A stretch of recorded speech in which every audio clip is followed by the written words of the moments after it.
Hey everybody, this is Sam with Wrestling Overtime with your results show for AEW Dynamite on March 18th, 2020. And like I always say, this is your fast and easy, down and dirty, nitty gritty, results only show where you don't get to hear any of my rants or raves or any really commentary.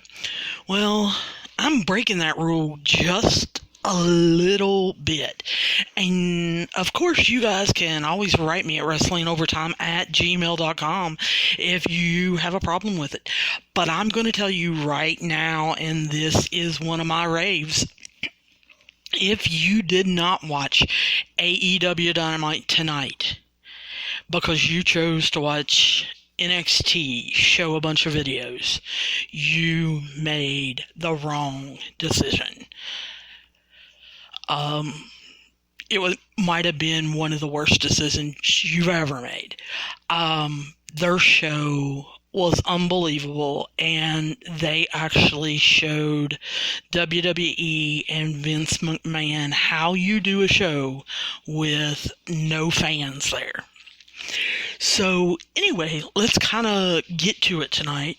Cody came out and had an excellent promo, I thought, concerning how surreal this was. And he said a lot of what I think most of us are feeling in the wrestling universe now, with no live or very little live wrestling actually going on. I can't really count WWE right now since they only had one match last show. I mean, unbelievable.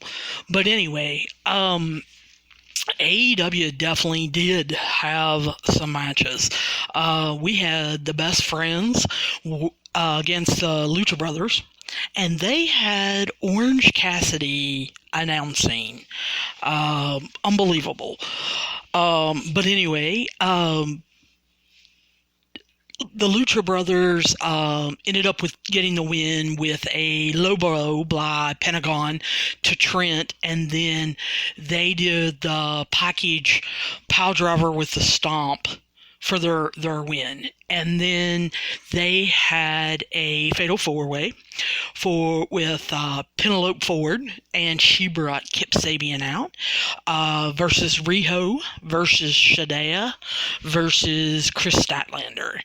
And Shadea hit a fallen arrow and then connected with the running knee for the win.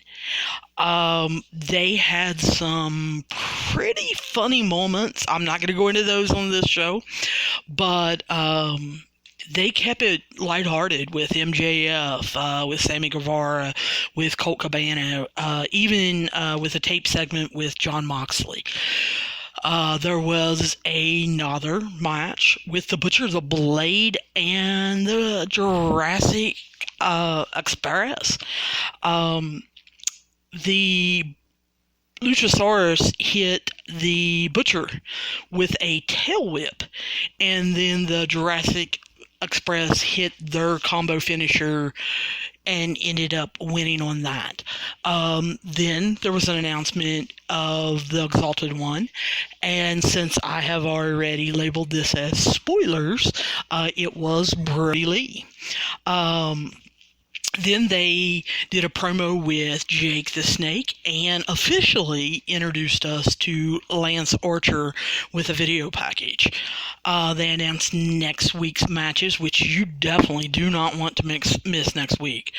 And then they had the match with the Inner Circle, which was Santana, Ortiz, and Jake Hager. And Sammy Guevara was ringside. Jericho was on commentary. And they had Matt Jackson, Cody with Arn, and Hangman Page with Kenny Omega take them on for the Vantage in the Blood and Guts match. They gave this match a half an hour, and I'm telling you, it was really, really, really good. Um, it ended up with Matt Jackson and Hangman in the ring, and Ortiz pulled Hangman down on the ring apron while Santana rolled Matt Jackson up for the win. And then there was a surprise, and again, like I said, I have labeled this spoilers. Vanguard 1, which is the drone that Matt Hardy uses, came down to the ring, and Matt Jackson said that Nick was not going to be able to take part in next week's Blood and Guts match, and they introduced Matt Hardy as his replacement for the Blood and Guts match, and he did his deletion to the Inner Circle.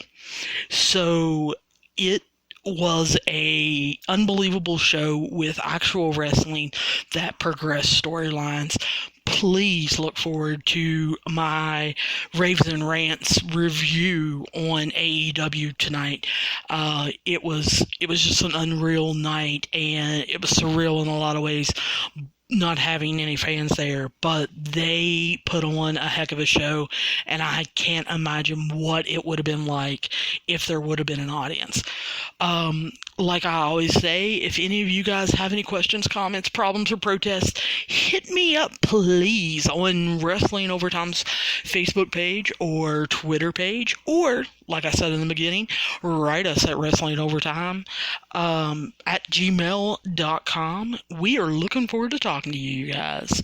See you soon.